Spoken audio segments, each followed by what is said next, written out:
Welcome back, dear friends, to your daily dose of ancient wisdom.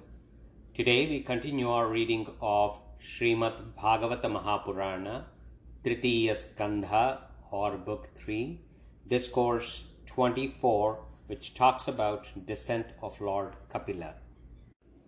Maitreya resumed, when Devahuti, the daughter of Swayambhuva Manu, who was worthy of all praise, spoke such words full of dissipation, the merciful sage recalled the words of Lord Vishnu and replied as follows. The sage said, worry not about yourself, O princess of irreproachable conduct.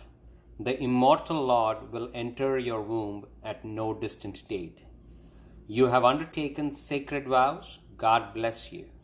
Hence, do you adore the Lord with reverence through control of your senses and religious observances, as well as through austere penance and charitable gifts of money. Propitiated by you, Lord Vishnu will be born as a son to you, thereby spreading my renown too, and will cut the knot of ignorance in the form of self-identification with the material sheaths existing in your heart by instructing you in the knowledge of the Spirit. Maitreya went on, reposing full faith in the message of sage Kardama, a lord of created beings, out of great regard for him, Devahuti too betook herself to the worship of the immutable Supreme Person as the preceptor of the world. After a pretty long time, Lord Vishnu, the slayer of the demon Madhu, manifested himself first through the generative fluid of Kardama and then through Devahuti, even as fire appears through firewood. At this time of his descent on earth, gods in the form of raining clouds sounded musical instruments in the shape of thunderclaps in the sky. The Gandharvas, or the celestial musicians, sang praises to him, while Apsaras, or the celestial nymphs, danced through joy. Heavenly flowers, rained by the gods flying in the air, dropped from the heavens, and all the quarters, as well as the waters of the lakes, rivers, and the minds of the people too became clear. Brahma, the self-born, went along with Marichi and the other sages to that celebrated hermitage of Kardama, surrounded by river Saraswati.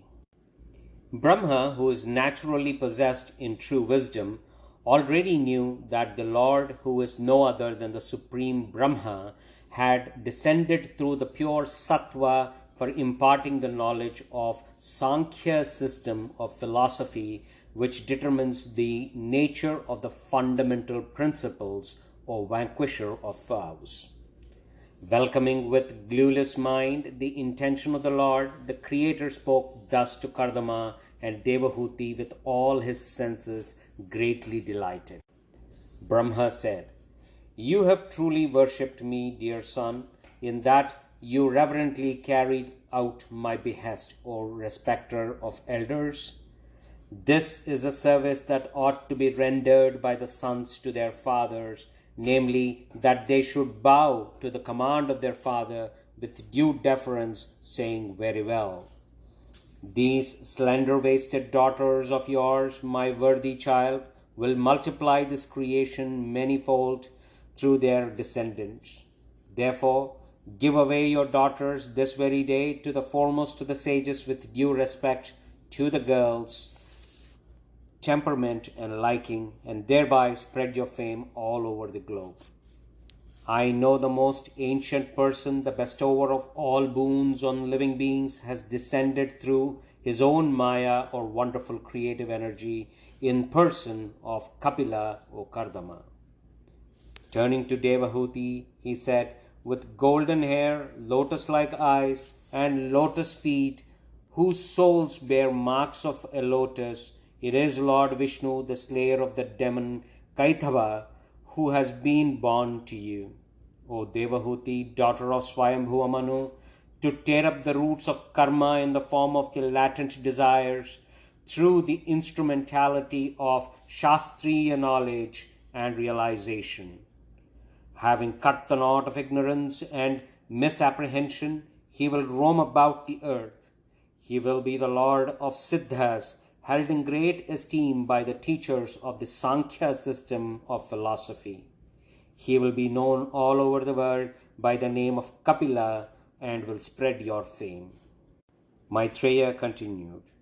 Having thus reassured the couple, Brahma, the creator of the universe, rode on his mount the swan and returned to Satyaloka, the highest of the spheres, stretching beyond the three worlds, along with Sanaka and his three brothers, and accompanied by Narada, who are all lifelong celibates, living behind the other sages, Marichi and the rest, so as to enable them to espouse the hands of Kardama's 9 daughters. After the departure of Brahma, O Vidura, the sage Kardama immediately gave away his daughters to the lords of created beings, Marichi and others, as directed by the Creator according to the instructions of the Shastras. He gave the hand of Kala to Marichi and Anasuya to Atri, Shraddha he gave away to Angira, and Havirbhu to Pulastya. He further gave Gati, who was worthy, to Pulaha, to the latter, and the virtuous Kriya to Kratu, Khyati to Bhrigu, and even so Arundhati to Vasishtha.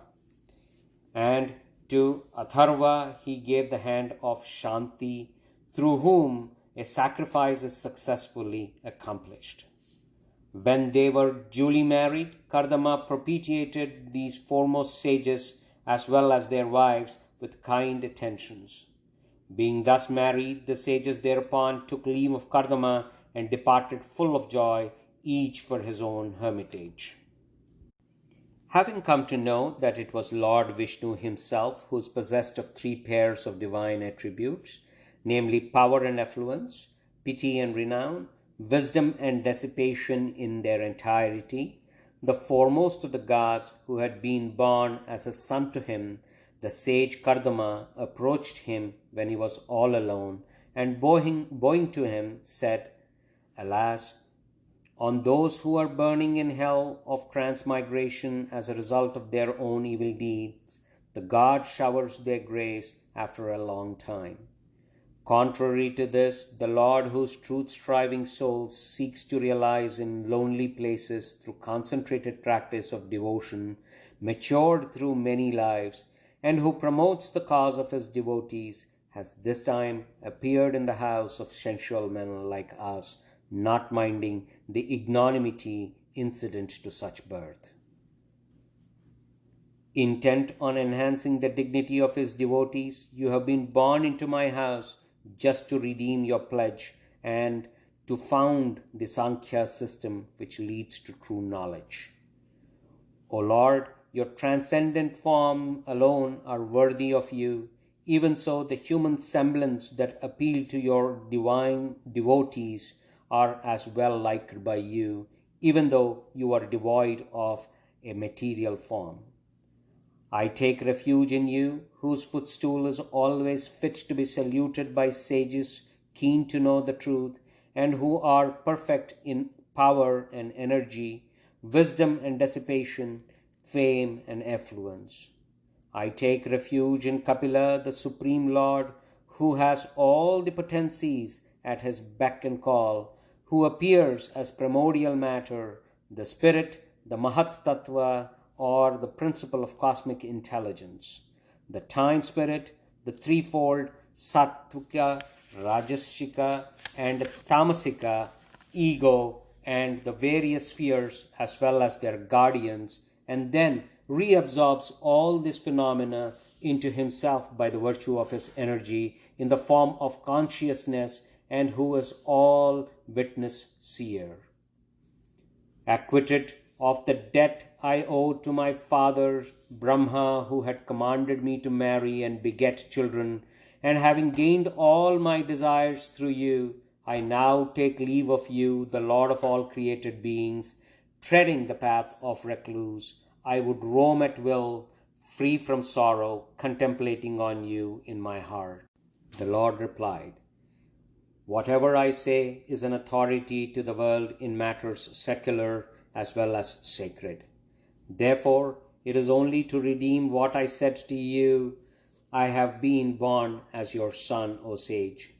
My present birth in this world is meant only for expounding the true nature of the categories so helpful in self-realization of those seeking release from their subtle bodies.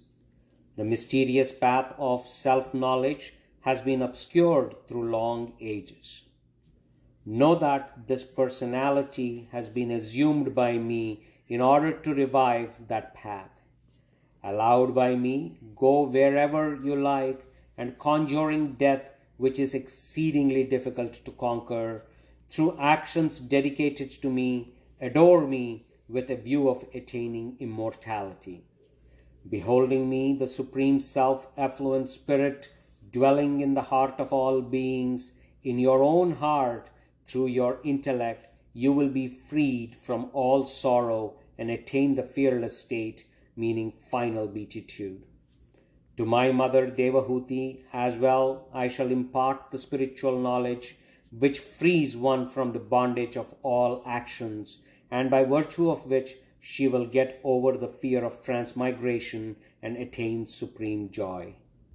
Maitreya resumed, thus addressed by celebrated Kapila, Kardama, a lord of created beings, went round the Lord as a mark of respect and straightway withdrew to the forest full of joy. Observing a vow of non-violence practiced by hermits and exclusively depending on Srihari, the Supreme Spirit, the sage renounced the sacrificial fire as well as a permanent dwelling and roamed about the globe free from attachment. He fixed his mind on Brahma the Infinite, who is beyond both cause and effect, who, though devoid of the three gunas or modes of Prakriti, yet brings them to light, and who has been realized through exclusive devotion. Free from egotism and the sense of mindness, indifferent to the pairs of opposites such as heat and cold, pressure and pain, joy and sorrow, and viewing all with the same eye, Kardama perceived his own self everywhere. His mind had turned inward and was perfectly composed, and self-possessed sage looked like an ocean without waves. His mind being fixed through supreme devotion on the all-knowing Lord Vasudeva, the self or the inner controller of all embodied souls, he was now free from bondage of ignorance. He perceived the Lord, his own self, as present in all living beings and all living beings in the Lord, his own self. In this way, Kardama, who had no desire and was free from malice, who was even-minded towards all, and who had developed devotion to the Lord, attained union with him. Thus ends the 24th discourse, forming the part of the story of Lord Kapila in Book 3 of the great and glorious Bhagavata Purana, otherwise known as Paramahamsa Samhita. Thank you.